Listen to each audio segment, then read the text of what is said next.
So now it's my very great pleasure to move on to introduce our speaker this evening. Ted Schmitt is Principal Business and Partnership Development Manager for Conservation Technology and related philanthropic initiatives for Vulcan, the investment and charitable vehicle established by Microsoft's co-founder, Paul Allen, whose very sad and sudden death was announced on Monday.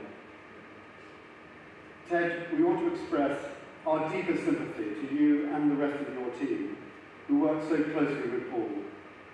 We're so grateful that you've been able to keep to your schedule and to be with us this evening. I'm sure you will provide some insight into what a massive impact Paul Allen had on the world and the enormous hole that his passing will leave.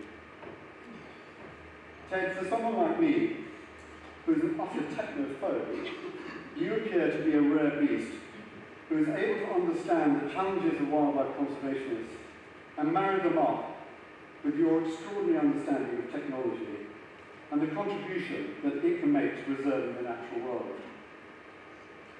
Ladies and gentlemen, Ted has worked extensively in Africa with numerous field organisations, including many of Tusk's project partners, applying technology to help secure and manage protected areas. And I know only too well how much they value your input. Prior to joining Vulcan, Ted was a senior program officer for the Computer Science and Telecommunications Board at the United States National Academies of Science, directing studies on topics such as disaster communications, healthcare IT, and broadband policy. He has led the application of technology for impact on a range of issues at several startups in Germany, Sweden, and the United States. He started as a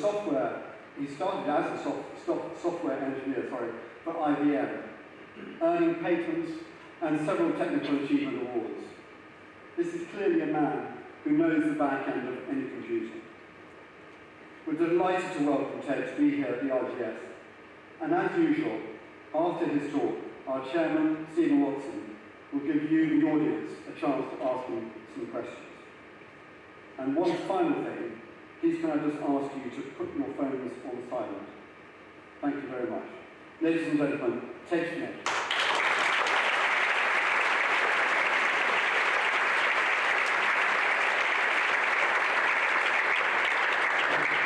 Thanks, Charlie. That's very warmly appreciated. I'm very happy and proud to be here tonight, particularly given Paul's recent passing. And I can share a tiny portion of his legacy with you tonight, and how we're trying to use technology to help with conservation. Just want to quickly go over, I'd like to take you through my journey the last 5 years in conservation, talk a bit about the challenges that we face in actually applying technology effectively to conservation, and then what the requirements are to actually do that and to get these places technology ready. And I'll use a few places, the Salou, Queen Elizabeth, and some of our partners that we work with as case studies to help you get a sense of what needs to happen to effectively use technology. And then I'll have a few parting thoughts.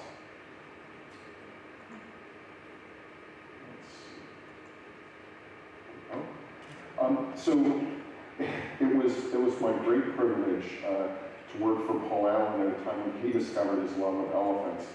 He went, I think it was in his 50s before he actually experienced Africa, and had personal interactions and experiences with elephants, and came back and really activated all of us to figure out what we could do to help elephants.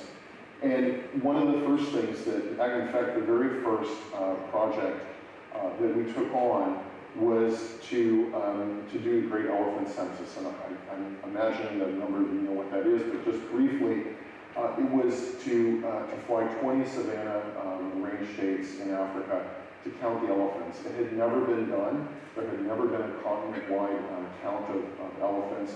So no one actually knew the status. We had some ideas. But it was the kind of bold vision that Paul put forward. And we put 4 people in Cessnas and flew them all over Africa, the equivalent to the moon and back. And you know, it's a lot about how he thought about solving problems with information to inform action. And I just want to show a little video here of some of the scientists talking about the importance and the meaning of the survey. If you know how many elephants there are, what does that tell you? These 3,000 elephants over here, 30 years ago, they were 30,000 elephants. The numbers lost each year, staggering, between 35,000 and 45,000 last year. It's an incomprehensible amount. The challenges that elephants face across Africa are so complex. Loss of habitat, increasing human-elephant conflict, retaliatory killings, exacerbated by the demand for ivory. The world has come to realize what is happening, and the poaching levels are quite unsustainable at present. Essentially, more are getting killed than the inhabited population in any 1 year. The wanton slaughter of these animals, and I think it's only a matter of time before elephant populations are vulnerable. Planning around how best to conserve elephants is absolutely imperative. Information is power. If you have the information, you can move mountains. To put the information into the hands of the conservationists, and that includes people who are buying the ivory, we've got to move their hearts and minds just as much as put it in the hands of people doing anti-poaching in the field. We just don't have the luxury to not work together. If we do these things in isolation, we won't get very far. The best outcome is to make sure that we have these protected areas and these extraordinary animals for 1,000 years to come. These 3,000 elephants could become those 30,000 elephants again, couldn't they?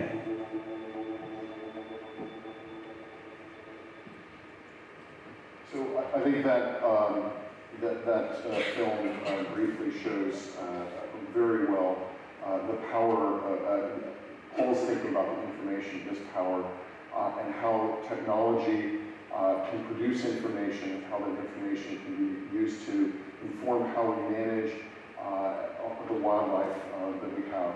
And in fact, the Great Elephant Census, the information from that had a very direct impact on the CITES process and on the status of elephants through the CITES process. Paul asked us, okay, we're counting elephants. What do we do to save them after we've counted them? And that's when my colleague and I hit the road and went and started talking to all of the folks on the ground, a lot of the folks that Tusk funds, and really everyone. And we started to formulate this idea of a hole and a gap in how protected areas are managed.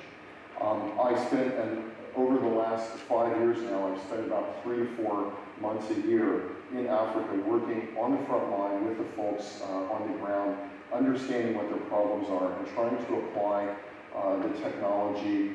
And you can see here we have a couple of pictures of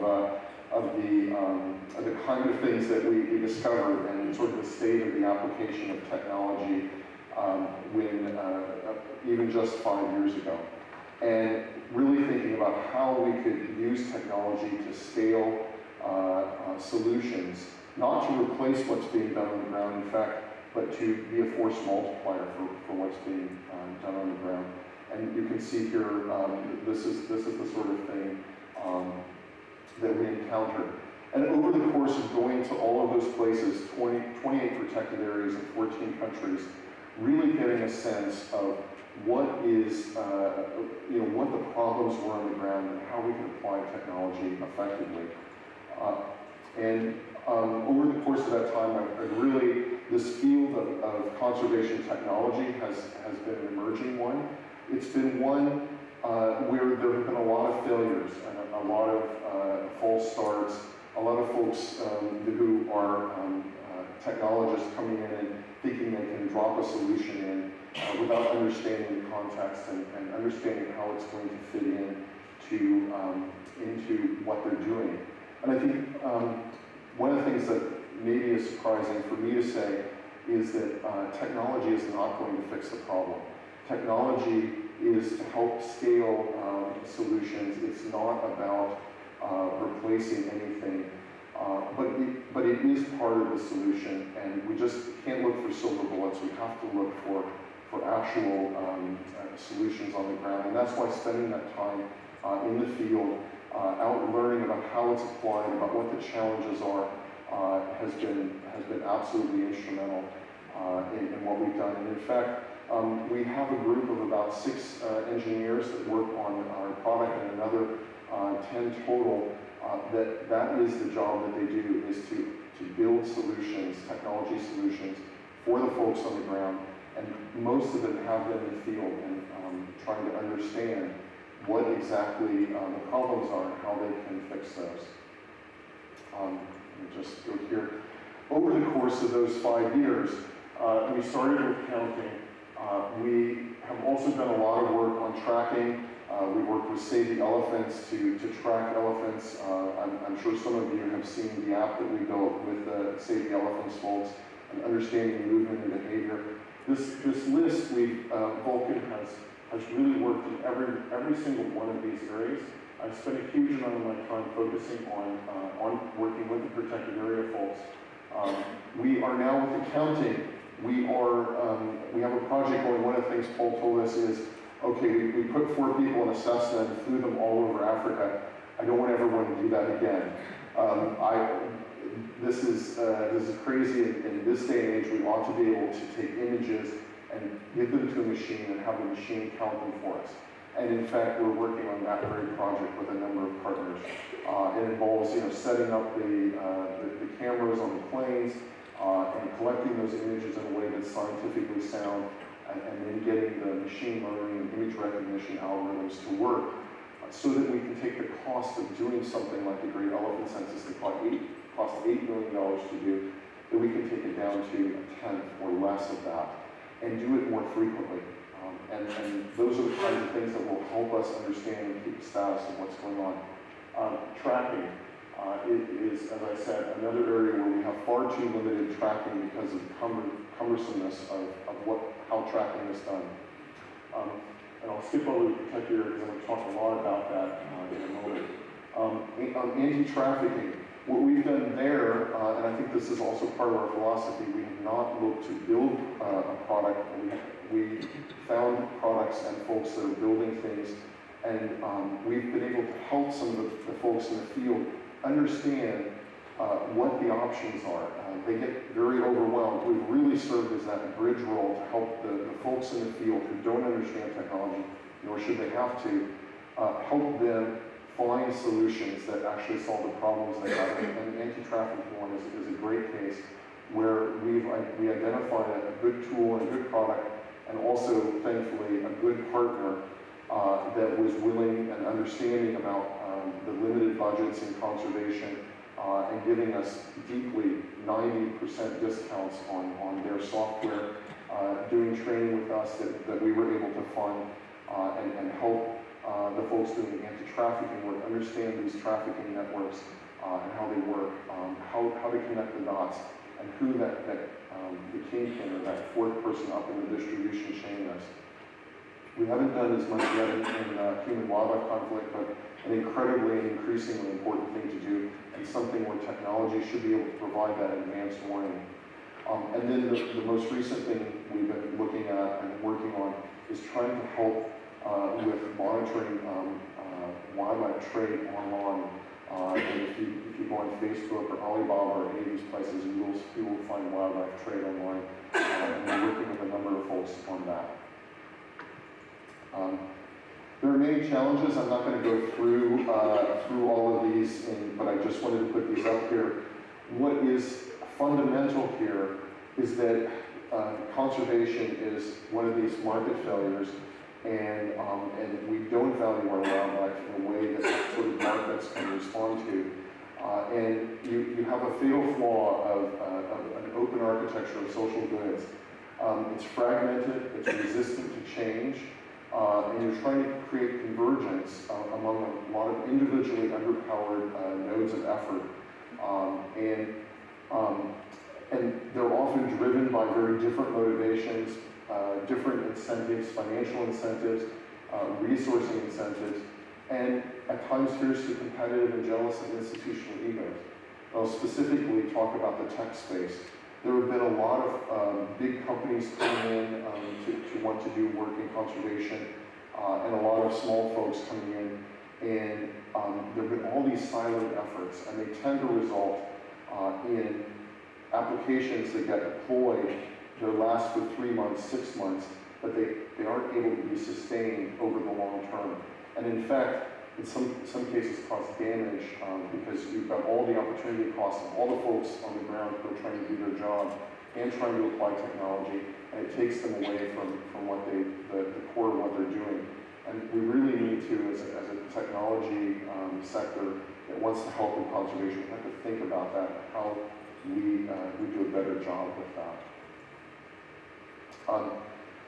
I think just to amplify that, the biggest thing, the biggest lesson that I've taken away is that we can't, if you're using, a radio or something, and you're Motorola and you're selling a radio, that's fine, and you use it, and if it breaks, you buy a new radio.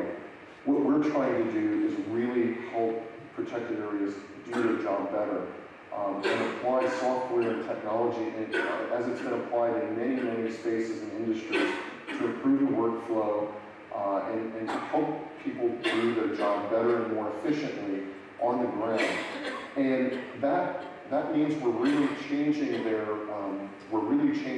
how they do their job.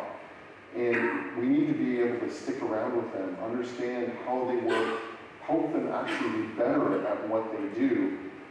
And that means we have to be in it for the long haul. We can't come in and drop a solution and walk away. In fact, we met just last week. I was in the Serengeti at our user conference. And a couple of the managers were quite pointed and said, you could make conservation so much more efficient and have such impact. But it's really critical that you stay around and that the solution stays around, because you could actually leave us all much worse off. We're building a core of how we operate on the ground around us. And if you pull that core out from under us, then we're back, all the way back to previous to where we were. An example that I'm showing here is this is the Lewa Conservancy Operations Room.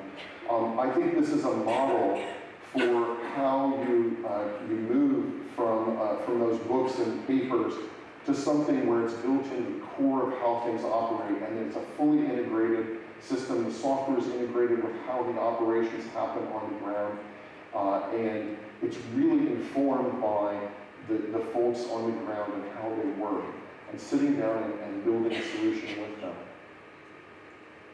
There we go. And as I said, here's an example. This is in Akagera in Rwanda, and this is bringing the teams in to help them understand how the technology is going to help them and get their job done, and really being an integrated part of their operations. So over the course of those 5 years, we did a lot of thinking about, geez, there are all these failures in the application of technology. There were very few, in fact, examples of it being effective. And so we did a deep think about this, and really it came down to thinking about where parks are in terms of their operational and managerial capacity versus their technological capability. And there are actually a whole lot of parks that are in what I call Type 2. In fact, a lot of the folks that Tusk focuses on and funds are moving from Type 2 to their Tusk and is moving from Type 2 to Type 3. I'll talk a bit more about that in a minute. What I want to talk about next, and I'm going to use the Salu as an example here, and this I think is very unfortunate, when we had a lot of technology trying to go in to these areas without all the preconditions in place. And Vulcan, in fact, was absolutely one of the folks that did this. I want to mention here with these pictures of the Salu. Rob Ross is here tonight. He has an absolutely beautiful book, The Salu, A Long Way From Anywhere, and he very generously is allowing me to use these photos tonight that he took in the Salu to talk about the Salu and trying to apply technology to a place that's just not ready for it. One of my first projects, actually, after the Great Elephant Census, was focused on the Salu and focused on how we could bring technology into this place. There was a crisis. The Salu had gone, according to the Great Elephant Census, had 14,000 elephants left, and 5 years earlier, it had 70,000 elephants. So it was really ground zero, and there was a huge amount of focus on it. It's an area larger than the size of Switzerland. It's over 50,000 square kilometers. A massive thing to try and manage. And we really desperately wanted to help. And we in fact funded digital radios to go in there. Part of the tour I did to try and understand what ultimately became the domain awareness system or Earth Ranger. I went to the Salu and came back and said, the Salu's not ready for this advanced technology. And I was asked, well, what would they be ready for? And communications are fundamental. They're the first thing in terms of technology that you need to have in place. And so we funded, Paul funded digital radios in there. What you could achieve with that is you could start to get the rangers to be in the right place, to optimize their patrols, to help understand what's going on, and hopefully to help get in front of the problem. And that really is sort of the holy grail for technology. But all the preconditions were just not there to actually achieve that. We lacked a will of the government officials to help us. It took 9 months to get the radios out of the customs of the Dar es Salaam port, and they quite have to get used to working in some of these places. At the end of the 9 months, when they finally said you can bring them in, they wanted to charge us a 9-month storage fee for the privilege. So it's just really challenging. So that lack of the will of government, the community not being motivated and activated, the ranger teams not having the proper equipment or the proper training. These are all things I just mentioned again, how important the work that Tusk and others do to get those preconditions in place. And they still are not there in this Salu. It's a really challenging place. They do have a bit better things, management going on, but I think that is so fundamental to having effective use of technology. We would have been better off to actually not fund that and to use that funding to try and help in other ways. And it's just, it's heartbreaking, as Rob knows, Rob and I both, I think the Salu is my favorite place, and Rob's, there's a threat of putting Stiegler's Gorge Dam in there, which would destroy huge amounts of that landscape and cause all sorts of environmental damage down the line. And this is a place that we want to save, and yet, as a technologist, I feel kind of helpless because it's just not ready for technology. It needs all of that fundamental groundwork to get to that place.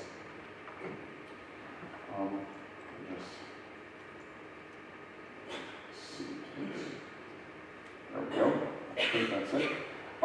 So we want to avoid that, and sadly, there was a lot of that went on early on when people started thinking about technology is going to save the day for conservation, and a lot of stuff went right in here because all of those preconditions that are required to make it work, the infrastructure, the ranger training, all of those things were absent.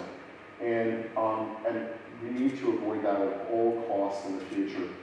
We just don't have the conservation dollars to put technology there. So I'll be the first one to say, don't spend your money on technology until you've got the fundamentals right. And here's where what's exciting about what Tusk and other folks do is they move, you're aiming to move folks from, they have low capacity, low technology, and low operational capacity. And by that I mean they have a management team that can run things. They have basic infrastructure in place. They have proper training and proper equipment and resources. They've got at least sufficient government support to operate. And really moving people up to have that higher degree of operational capability. And when they get there, then they can start applying more advanced work. I know Michael Kagwin did the lecture last year. I actually just spent several days with Michael at Serengeti. They are getting ready to be able to use some of the advanced technology that we're bringing to the field, but they're ready to do that because of the funding here, because they're building an operations room, because they're doing the training in place, because they're understanding how to get radios. I've actually spent a lot of time with Michael getting him to the right folks to get all of those fundamentals in place. And it's exciting to see a place like Queen Elizabeth and Murchison's moving to a place where it will be ready to take the next step and move into that Type 3 part so we can help move it over into a Type 4 part. And just very exciting work. And all of that groundwork and spade work has to be done before you can move there. I just want to speak a moment about Vulcan. We're a very unique place. I think that this speaks to Paul's vision. We do a lot of funding, and we fund really great folks, and it's very informed by all the experience we have on the ground. But we also have, as I said, we have those team of engineers that do nothing. Paul has us focused on building solutions, deeply informed by what actually is going on the ground, as opposed to sort of sitting back in Seattle and imagining what somebody on the ground in Zambia needs.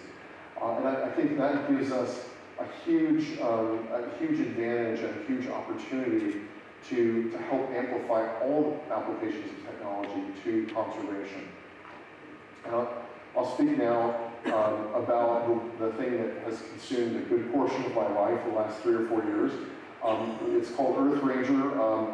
If I say DAS, you'll know that I'm still getting used to the new name, which we just redubbed. It was in fact one of the last things that I heard from Paul was that he wanted to rename it to Earth Ranger. We called it DAS for a long time.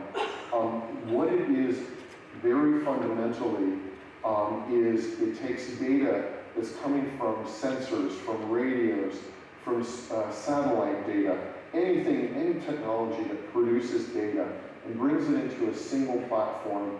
It visualizes it so that a manager that understands his or her landscape can manage the park more efficiently, manage their area more efficiently, know where the good guys are, the blue, know where the things they're trying to protect are, what we call the green assets, and then know where the bad guys are, the red.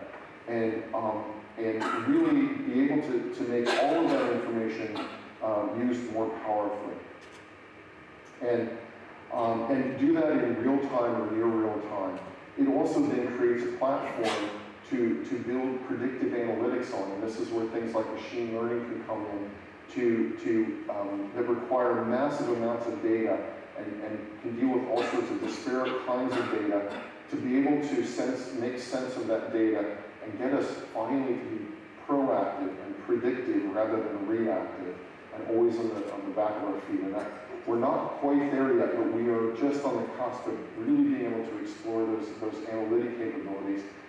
We're already having an impact on making response times more quickly, making work more efficiently, and that holy grail of predictive analytics and being proactive is within our grasp. I do want to mention here that we're building on the shoulders of the work that the SMART partnership has done. There's a group of 10, I believe 9 or 10 conservation NGOs.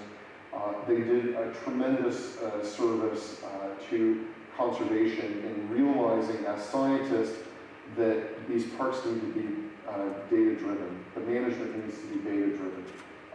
It doesn't sound revolutionary if you've been in any other industry, but for conservation, it was 10 years ago quite revolutionary to think that way. And they built a simple software system that in fact could go into those Type 2 parks and help them be part of the process of moving them into a Type 3 park.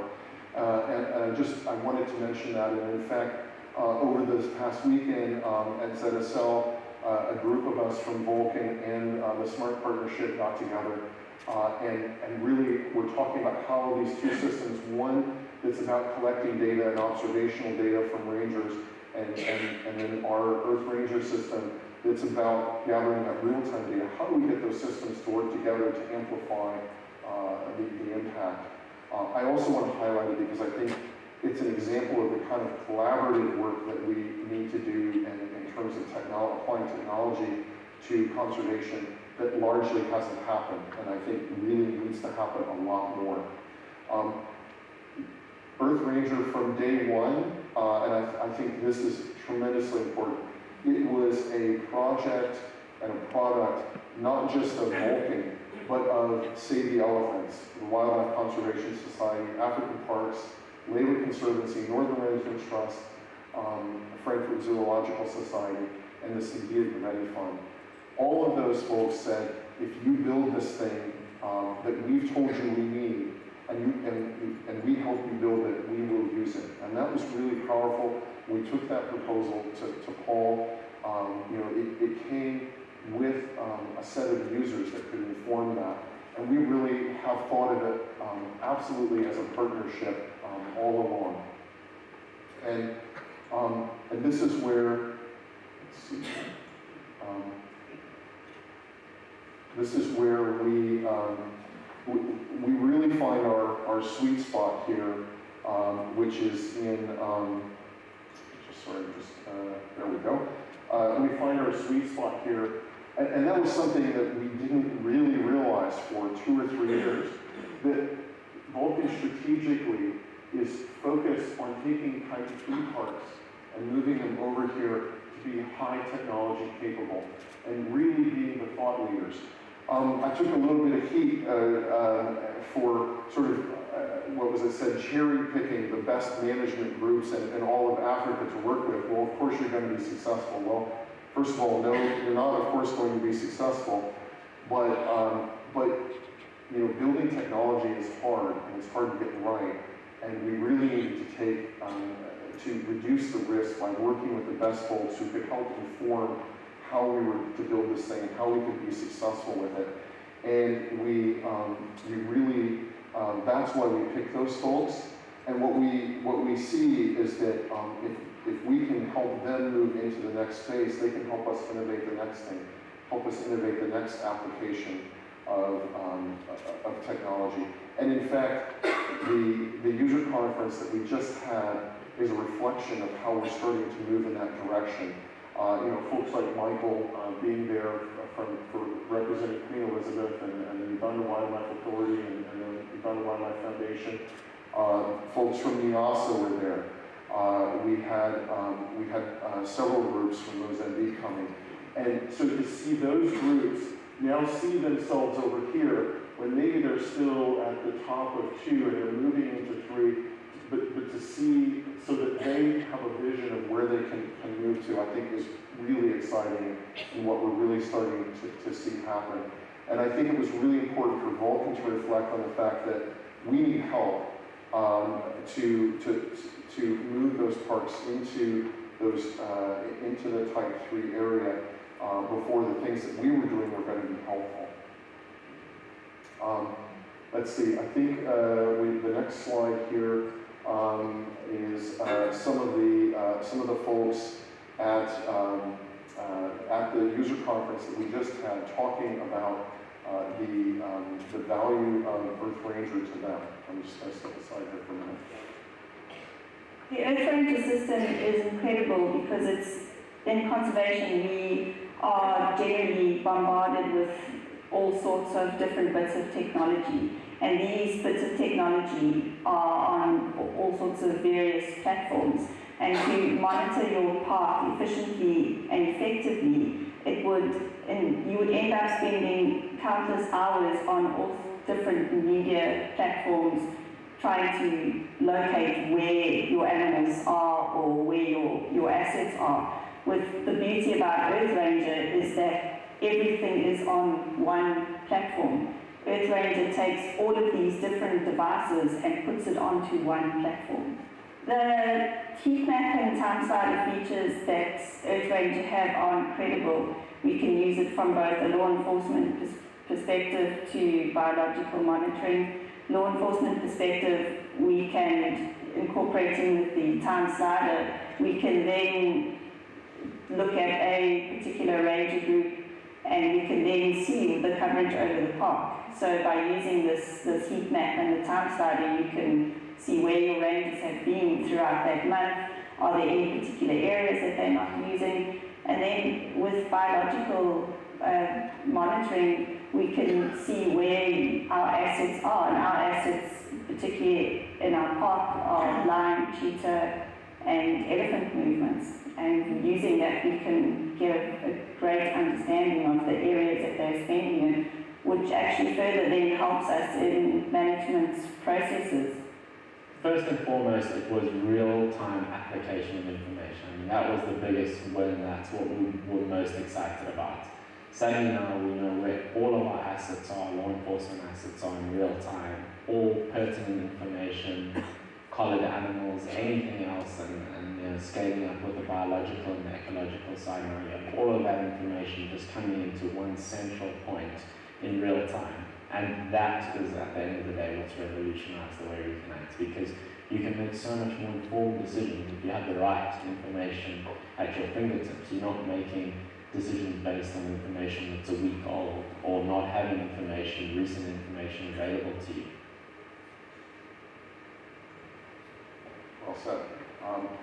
So this was a team last week. This was our 4th annual conference. We started with a group of about 10 folks from conservation areas. And I think I want to just highlight this because of how important it is as a technologist to deeply understand the problems on the ground. And I think technologists can have a lot of hubris that we've changed the world and we can just come in and save the day, that we have silver bullets, and it's just not the case. It has to be a partnership, and we have to really understand how we can help all the folks that are on the front lines do their job better, more efficiently, and do that in a way that can be sustained, can be affordable, and really solve the problem, and then ultimately be scaled to a lot of places. And we're on the way to doing that. And then that sets us up, and this is where I get really excited, that we've had all of these bits of technology getting put out to help protected areas, but there are all these siloed solutions. Some of it's really great work, some of the NGOs are doing great work, some of the technology companies really wanting to contribute and help. And yet there hasn't been, and as a technologist, we love to borrow the word ecosystem, even though my biologist friends give me a hard time about that. But we really want to create this data ecosystem where anyone that has something to contribute can tap into it. If you've got a new tracking device that you want to try, or you've got an acoustic sensor or a camera trap, we want people to be able to tap in to help support. And yet we need to not overwhelm all the folks on the front lines who don't know technology and get overwhelmed by this. There are some groups working to do, IoT stands for Internet of Things, and I don't know if everyone knows, there's a big commercial push to put sensors on everything. The silly example is always that your refrigerator is going to start telling you when you need to buy milk. I don't think I need that, but some folks think maybe we do. But what's great is that there's huge commercial investment going into those places. And I think from a conservation perspective, we're able to ride on that investment in that technology. And we're starting to see things, there's acronyms like LoRa and a company called Sigfox that have low bandwidth, low power networking technologies that are beautifully suited to putting these wild places. They're minimally invasive. They don't require much power. They're very durable. And they hold huge promise for actually making all of these devices that people are building be much more effective, and to get that data back in real time where it can be acted on in a meaningful way rather than just looking after the fact that oh yes, we saw that something happened here and the animal's already dead. And then the command and control, that's where Earth Ranger fits in. I mentioned earlier about Semantica and the intelligence software, and then SMART really doing its monitoring and control. And this is where we're trying to get all of these systems to talk and do what they do best, but talk to each other and share information. And then it gets exciting over here. We're working with a number of academics at various universities, as well as Google and Microsoft, both contributing to doing machine learning and so on. And that all gets enabled and empowered by the fact that we now have the data in a way, in a place that it can actually be reached by these analytic systems. To give one specific example, the Rhino Impact Investment Fund is using the data to build a rhino monitoring system. But what's exciting here is that now all of the technology that is being developed can start to have an impact and work together as a whole rather than all of these silos. Do this. I've mentioned a few of these things already, and I won't go into detail here. I think the point I want to make is that technologists get excited about applying the best new thing right away. And I think from a conservation perspective, in terms of making it affordable, sustainable, we really need to be looking at how we can ride off the back of all the development in all of these areas. And I think those of us technologists who really love wildlife and conservation, we need to be looking to these things and understand how we can apply them effectively in the space. And I just want to finish by going back again, and it's all about the wildlife, and I just want to finish really by noting that it's really actually about these guys. These are all folks that I've met over the course of time. It's really about making all of them be empowered and do their job better and more effectively. And that's what it all comes back to is helping them do their job.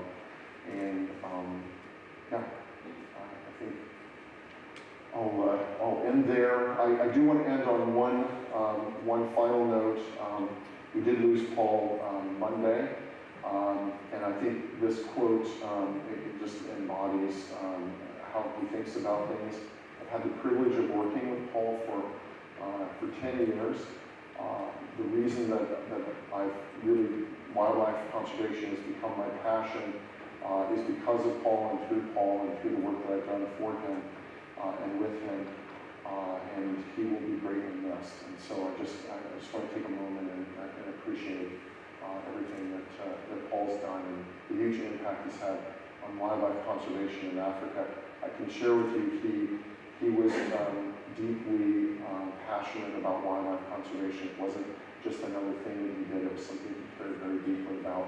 And I hope we can all carry on the work that he's done to try and find ways to apply technology and information and data to help all of you who work in conservation do your jobs better. Thank you.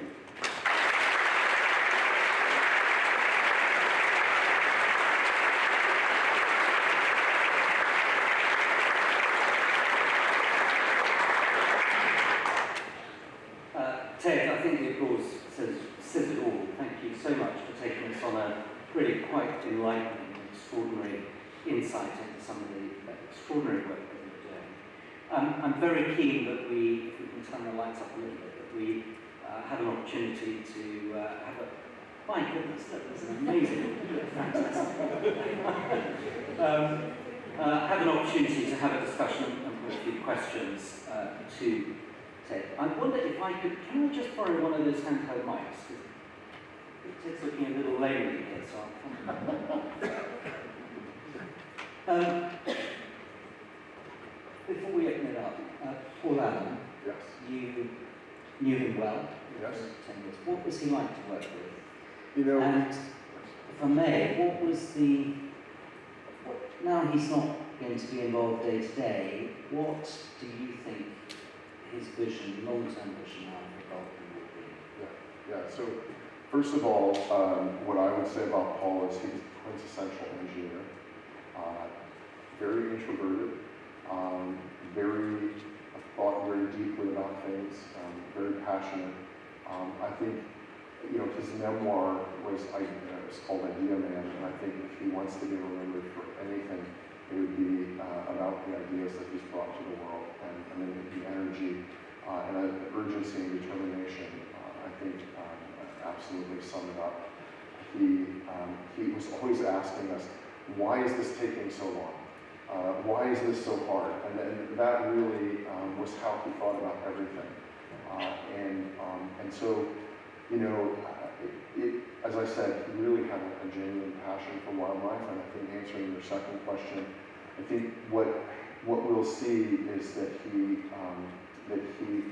wants to make sure that his legacy, in all of his endeavors, but I can speak specifically to wildlife conservation, that he was very well aware of the impact he'd already had in wildlife conservation, and I think he's, you know, he'll want to see that legacy continue and grow. I mean, we live in a world now where everything's instant and change is very rapid. You know, Paul says, you know, why can't things happen faster? In one of the videos, Ian Douglas Hamilton, who we all know well, said, you know, information can move mountains. Yes. But you were urging, in a way, caution. It's quite a slow approach. It's not getting ahead of ourselves. Is that not slightly out of step with everything else that's happening in the world? You know, it's interesting you say that. I think I was urging not caution in the application of technology, but being thoughtful about how it's applied and where it's applied and when. I've just seen millions and millions, literally millions of dollars thrown down the drain that could have been applied to buy rangers, boots, and things that went into someone's latest idea of what the right technology silver bullet was to save a place. So I think technology is tremendously powerful. We have to leverage technology. We can't have, you know, radios collecting you know, cobwebs and people writing in notebooks to face the challenge that we've got. The scale of the challenge and problem is enormous, and we have, the only thing that will, and I think this was Paul's belief, the only thing that can meet that challenge is the scale that technology can bring. But with that comes the need for it to be sustainably applied, and that largely hasn't happened until very recently. And I think that's because the deep thinking about how to do that hasn't happened. Right. So sort of smart technology appropriately. Absolutely. Right, let's open it up. I've now stolen one of the mics, but I hope there's another one in the room somewhere. So who would like to put questions to? Right, gentleman over there. If you could just let us know who you are and far away. Hello, can you hear me? My name is Lee Hunt. I was privileged to know Bill Gates and Steve Ballmer from the early days of Windows, so I've been engaged in this technology initiative for a long time. And I've also spent the last 20 years travelling in Africa, and I'm a donor and a supporter of a small conservation charity in my cause. The optimist side of me says this is extremely valuable and it's going to be beneficial. The pessimist side of me thinks we're tinkering around the edges. And what we really need is boots on rangers' feet. I water, radios, and things like this. And I'm just wondering what your engagement is with the various African governments that are really core to enabling things like this. Because we've had situations where rangers aren't allowed to have suitable weapons to defend themselves because various governments have seen those as being private armed forces, for example. So I can see how the technology benefits, providing you've got the sensor networks and the infrastructure, but if there's not the basic buy-in from the governments, especially when you look at things like a threat to the Okavango Delta from damming upstream, what's happened in Rwanda with rice growing in Tanzania, which has dried the rivers up. The problems seem more fundamental than moving a national park from a category 2 to a category 3. So, yeah, well, I think I made a lot of the same points you just made. I tried to make in my talk about the need for will of government. I think the example, the lump we took of trying to put radios in the slough when we didn't even have the government buy-in to get the radios through the port. I mean, you're absolutely right. Those things are absolutely fundamental. This is, and in fact, you know, I'm both a technology pessimist and a technology optimist as well. Those fundamental things have to happen. What's encouraging and exciting, and you mentioned the Okavango, I was in Angola in August, and there's promise there. We'll all hold our breath and we'll believe it when we see it, but I think, you know, there's an opportunity there that was not there before and hasn't been there ever. I spent a lot of time engaging with the governments, and it's hard and challenging. It's hard work. I think that's maybe the big point here is that, you know, technology is not going to come in and save the day. It is just not. But it's about doing that hard work to engage with the governments. You know, it's interesting. Some of the governments are they're excited about technology. You know, it's a buzz thing.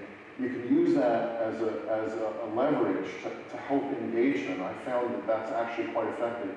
The other thing that's effective and hasn't been done nearly enough, and I'll be going to Kigali in November to talk about engaging more Africans in conservation and specifically in technology. You know, the governments talk about, well, we'd like to have our own folks, you know, learning these technology jobs, you know, learning how to run an operations room, learning how to set up an IT system, learning this technology. I think that's another way that technology can be used as a lever to engage these governments.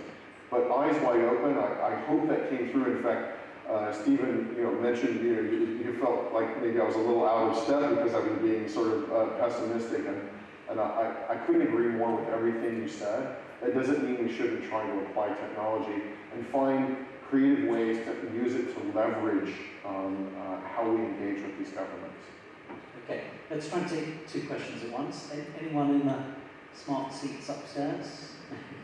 Right, any more hands? Let's take a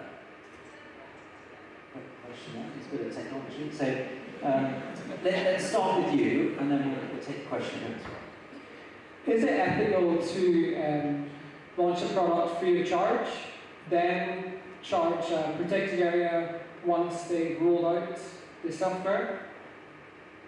Okay, and then the question here. I was wondering, as a layperson, how if you've got poachers somewhere in an area and some elephants, just how it actually works. So the poachers aren't tagged, the elephants aren't tagged. I don't quite understand how you manage to get the rangers to the right place to try and protect the elephants using your system. I'm just a bit thick about it. Okay, sure.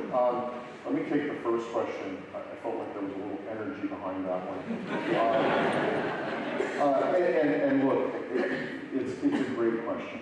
I think, you know, what I'm trying to share, I think tonight is some of the insight that I've gained and that all of us in technology have gained. This problem of we're giving you free gifts, and then gee, it's not free anymore, and gee, okay, we won't charge you, but we're going to walk away, and we can't really provide support.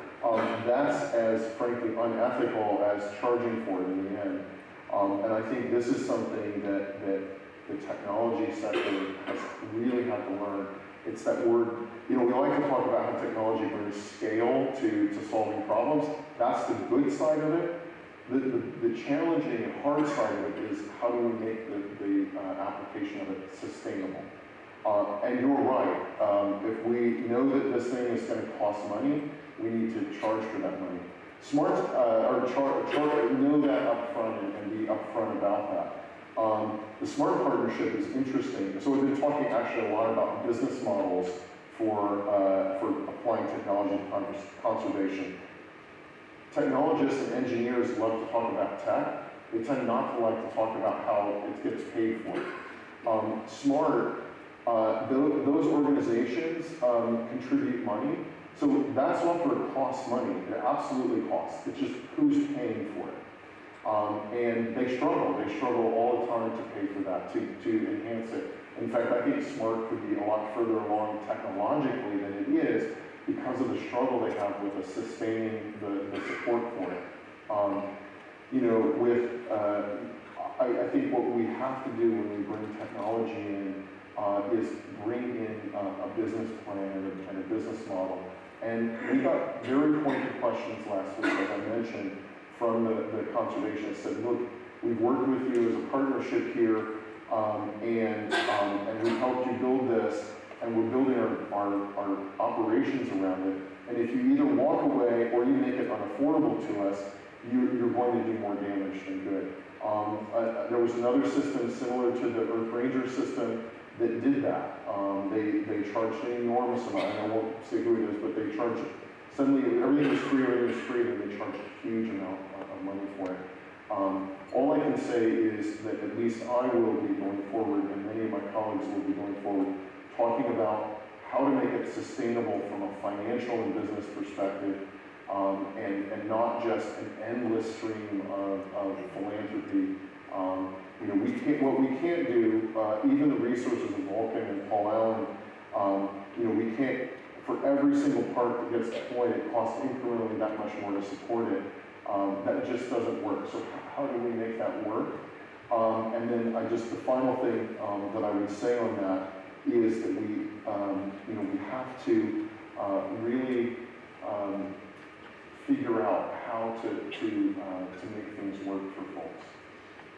And then I'll be brief. Sorry, that was such an important question, and I just wanted to spend a little time on that because it has nothing to do with the technology itself, but it has everything to do with the application of technology successfully. So it was great to bring that question up. On your question, the answer is that I showed that one chart with the sensors on one side and the networking and the databases and all of that. Those red assets, the red ones, seeing the bad guys coming in. None of the systems are quite good at that yet. There's some promising stuff, putting camera traps out, putting acoustic sensors, getting that data and that information back in real time into the hands of the management teams and the patrol teams so that they can respond effectively and keep themselves safe. Is really important, but it's not mature yet. And I think what we've done now is we've started to create a system where we can start to bring that data in and get it used effectively. Did that answer your question? And you also know where the wildlife is in the same way. So there's a lot of cameras and a lot of acoustic sensors. Without that, it can't be done. Or drones. Yeah, so those same sensors, trackers can help you find, can keep track of where the animals are. You know, drones are an interesting topic. I think drones are the almost perfect example of where, you know, we've come in to save the day with drones, and I can give you a half a dozen projects that, you know, people came in very naively about what drones could do. I do think drones will have an impact on conservation at some point, and for the right things. They're not a silver bullet, and they won't solve things. Thank you. I'm really sorry about this, because I know the Q&A could go on for a how long, but we are out of time. So I'd like, on your behalf, to firstly thank Ted enormously for coming and delivering this lecture. So if we can show it out.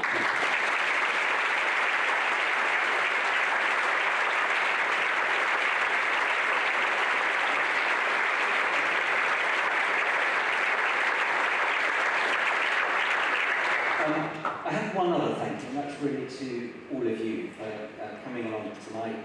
It's not a particularly nice evening out there, so anyway, it's much more comfortable in here. But thank you for coming in such numbers, and as always for supporting Tusk and this annual lecture that we have. So it is very, very much appreciated. Before you go, however, given it's a technology theme tonight, there's one other thing I'm going to ask Ted to help us with. If we can have the house lights back up a little bit again. Have you all got a mobile phone? I mean, everybody's carrying a bit of technology. You're going to wave it in the air? You don't have to take a selfie. It's going to be much more satisfying than that. So if we could we move the slide on? One. Oh, look at that. So, motivated by the sort of technology. Now that's an effective use of technology. Right? This is good, right? So Ted, talk us through this. What do we have to do? I'm a couple decades too old, I think. I have to get my 15-year-old son to show you what to do here. So. This works on any type of phone. So you all know how to text. So it's very simple. If you've been moved, and I hope you have been moved and want to support us, and do a little bit extra. If you type in Tusk 18, I think all in uppercase, and then £10. Last year I tried to make this 20, and the system didn't work. So don't try and be more generous. Just £10 is fine, and you send it to that marvellous number there, which is 770. So isn't that satisfying? Have you all done that? And then on the laser display board, something could totally great. Thank you very much. I know a number of you have tickets for the reception and so forth afterwards. We look forward to chatting. But again, thank you very much, and to the whole Tusk team for putting this on. Thank you.